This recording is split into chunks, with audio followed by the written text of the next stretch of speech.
Guys, welcome to our YouTube channel master DSA with me. आज हम solve करने वाले हैं लीड कोड का क्वेश्चन नंबर 344। पहले क्वेश्चन पढ़ते हैं, समझते हैं। Delete columns to make sorted. You are given an array of n strings strs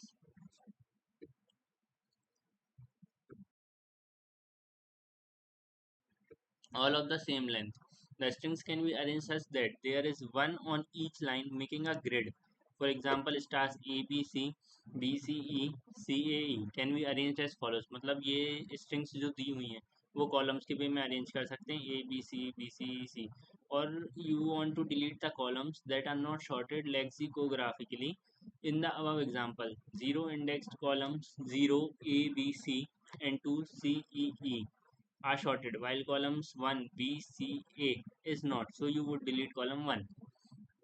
Return the number of columns that you will be delete. ठीक, क्वेश्चन बहुत ही इजी है, आपको पढ़ के समझ आ रहा है। ये स्ट्रिंग्स तो दी गई होंगी, उसमें अपन को ऐसे कॉलम वाइज अरेंज करके और फिर देखना है यहाँ पे, जैसे ये A, ये B और C, ठीक, सारे सीक्वेंस में है। B C A, अब देखो यहाँ पे B C लेकिन A फिर छोटा होता है, मतलब बी सी से छोटा और वो सबसे नीचे है, तो ये रॉन्ग सीक्वेंस हुआ है ना। तो यहाँ पे डिलीशन हो जाएगा 1। ऐसे ही अपन एग्जांपल और देखते हैं। आउटपुट 1, यहाँ पे देखो ए बी दो ही ऑप्शन है, तो ए बी अब सीक्वेंस है ये, तो आउटपुट 0। मतलब कितने डिलीट हो सकते हैं अपन को वो डिलीशन काउंट करना है। तो इजी क्वेश्चन है, अपन इसको order of n into M के उसमें कर पाएंगे। तो सबसे पहले अपन क्या करेंगे ना, सबसे पहले रोज देख लेंगे अपन, रोज कितनी है।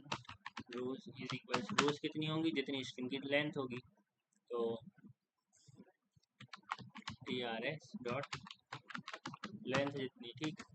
कॉलम्स देख लेंगे, कॉलम्स कितने बनेंगे, तो कॉलम्स कितने हो गए, कॉलम्स इज इक्वल कितने, जितने स्टार्स की 0 इंडेक्स पे जितनी होंगी, है ना, उसकी लेंथ, ये अपना कॉलम्स निकल आएगा।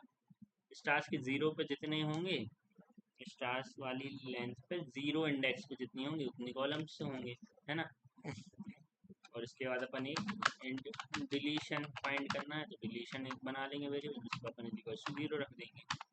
इसके बाद अपन एक लूप लगा लेंगे, एक पहले वाले पे और एक दूसरी वाले कॉलम पे, है ना।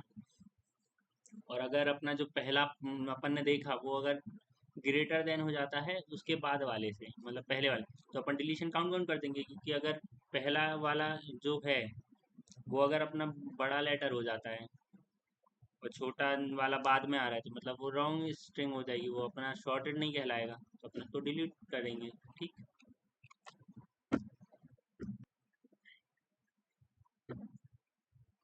कॉलम वाइज चलाएंगे अपन, कॉलम इज इक्वल्स टू 0 से चलेगा, कॉलम जब तक लेस देन रहेगा अपना कॉलम से, है ना। 0 से ही चालू हो रहा तो वहीं तक जाएगा और C प्लस प्लस चला जाएगा, ठीक। और इसके बाद अपन एक और रोज को फाइंड करेंगे, for int r is equals to, ये भी 0 से स्टार्ट होगा, बट r जब तक लेस देन रहेगा अपना रोज माइनस 1 से, ठीक, r प्लस प्लस। अब अपन कंडीशन चेक कर लेंगे, इफ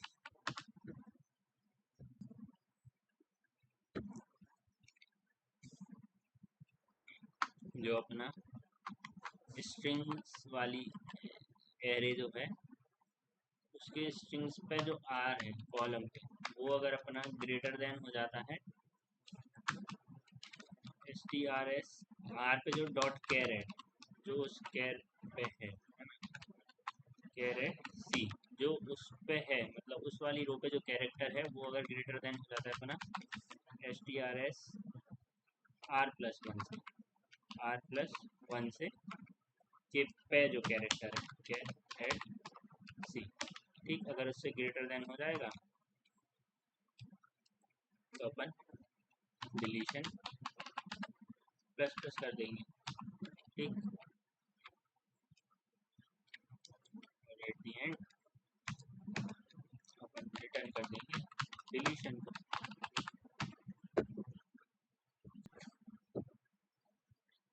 आई होप आपको समझ आ गया। रन करके देखते हैं अपन इसको।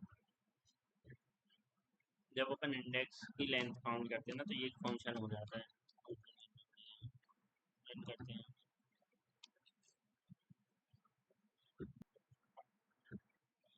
एक केस हो रहा है मतलब कि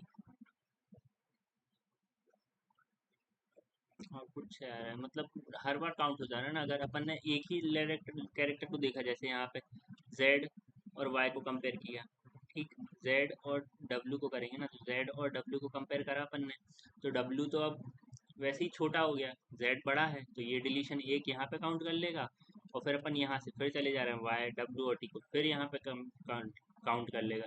ये अपन को नहीं चाहिए, मतलब अगर एक ही कैरेक्टर अगर बड़ा हो जा रहा है ना, तो फिर वहाँ अपन पे ब्रेक कर देंगे, इसके बाद अपन को काउंट नहीं करना है, क्योंकि है ना। देखते हैं, बस यही गलती थी, वो 2 बार काउंट कर लिया था ना, बाद में भी आ रहा है। So I hope you all like the solution, आप एक बार फिर से देख सकते हैं।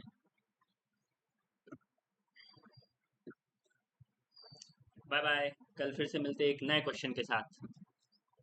And guys please support and subscribe my channel.